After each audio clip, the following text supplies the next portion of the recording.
The Nikki Glaser Podcast. I heard you say it too about your parents, is that my dad is the one who's like intentionally funny and Yes. like has the jokes, and then my mom is the one that's just born funny and Right. doesn't really know why she's funny, and like she No, makes she's in the everyone room, laugh. Nikki. Everything She's in she the room. says.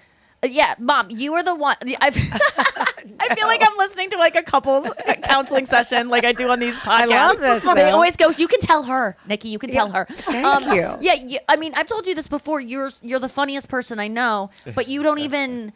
I've tried to actually imbue some of your characteristics of the way you talk and just the things Well, you you say. do a good job. Well, really. I know I do. You know you I do. do. But you just you are just funny the way you are, and so it's and that to me, I don't know about you, Kathy, but I feel like I've always tried to be funny, or it's been like I think I have some of that natural ability, but it's more for me. I think I'm more of like my dad's version, but as I get older, I'm trying to relax and be like, oh wait, there is a natural funny part of me that I've been kind of almost fighting by trying so hard. No, I love that though. I love both of those kinds of people. I was so lucky to have those like archetypes, if you will, with my parents, because my dad, honestly, he could have been a comic. Like he was really funny. I mean, it's the kind of humor that I have, which, sometimes it served me well and sometimes it hasn't. But like, I remember when I was a little kid, we had this like really close family friend. He was almost like an uncle, and he redid their rec room. Remember rec rooms, Julie?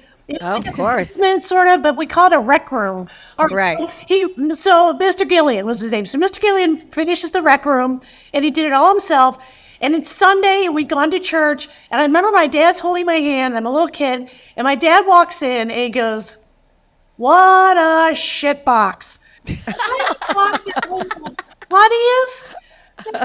And my mother was appalled. Of course. Gillian laughed because he knew my dad was kidding.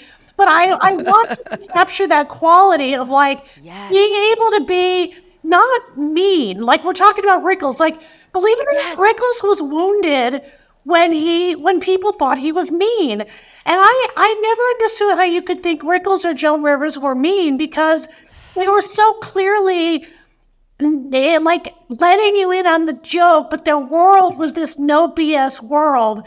And yet my dad did kind of need my mom to be a legit person that was legit appalled at everything he said. Yes. Even though she was giggling too. Right. I love that like balance of my mom was a character. She didn't know why she was funny. My dad could like tell a joke on cue. So and you have that, Nikki, where you can marry those two things, but you can be funny on cue like that. It's, when I let go, I think when I'm obsessed about what I'm going to say and trying to be the funniest, I'm somewhere in between, when I go on talk shows, I want prepared material. I want to know exactly the beats I'm going to hit. I want to make sure I have funny jokes.